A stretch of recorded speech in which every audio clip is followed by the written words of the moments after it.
And welcome back. Now, you just heard the music of Madagascar from DJ Ecotone.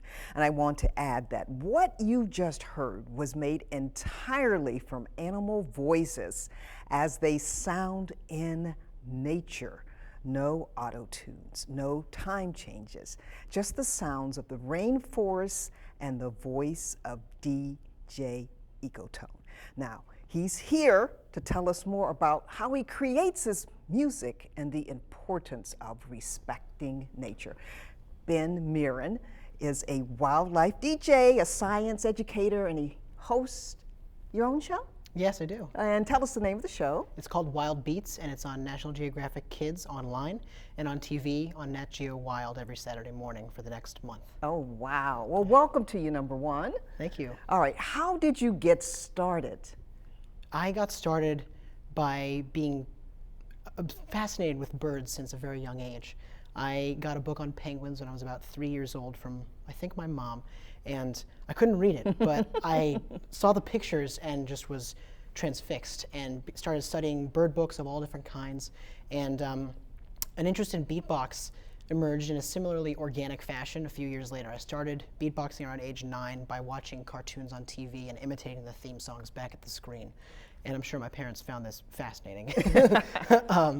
But those two passions really didn't come from anywhere other than just a natural gravitation towards those areas. My parents didn't do either of these things. So beatbox and birds have been parts of my life for basically as long as I can remember. And I want to say something to parents at home, because I heard something.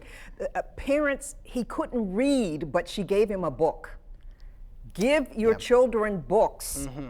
It just promotes creativity. It opens up worlds. Oh my goodness, yes.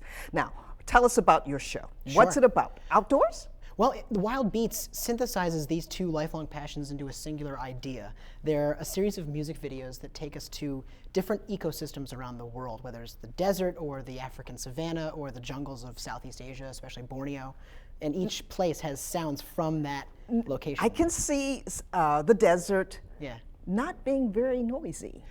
I love that you mentioned that, Gwen, because the desert is a place of illusions, mirages, and it looks barren, but all you have to do is really tune in and listen and be there for long enough and just have some faith for a minute, and then suddenly the nature wakes up and you start to hear bobcats, cougars, different types of insects, cactus wrens. All these animals are making cameos in my show as sampled sounds in the music. And so the music that we create is entirely from, like that Madagascar piece, samples and sounds that were recorded in that location. And I'm very happy to be working with places like the Cornell Laboratory of Ornithology to curate a selection of natural sounds that are geo-tagged. So we know where they came from, we know what species they are.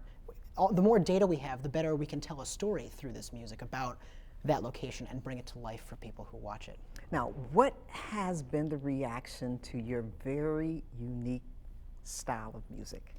It's been overwhelmingly positive, and I could not have asked for a better response, especially from people that are in new audiences. I think part of what really resonates about the work I do is how personal it is. There's a tremendous amount of personal investment and passion behind what I do, and so I initially started down this path just about 18 months ago, combining beatbox and initially bird songs and now, of course, other wildlife, to see what it could get me, to try to build a musical bridge back to nature. As a person living in New York, I felt a little bit cut off in that way.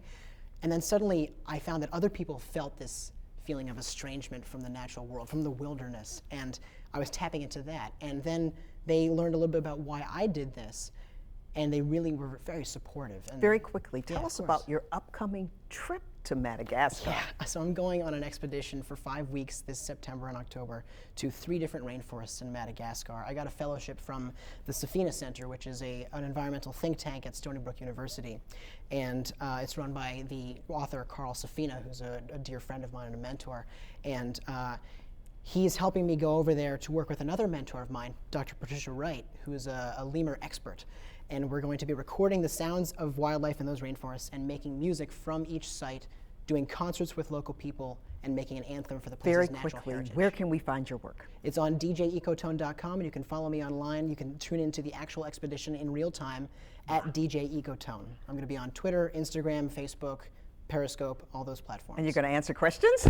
Hopefully, yeah. I'm getting a special cell phone service so I can have it from the jungle. Alrighty, well, good luck. Thank you so much, Gwen. And we're hoping to have you back to hear about this trip. Yeah, I'm looking forward to it. All right, thank you. And we want to thank you for watching. Make sure you like me on Facebook and follow me on Twitter for updates on the Our Life show, because you never know what's going to be on this show. We'll see you next time.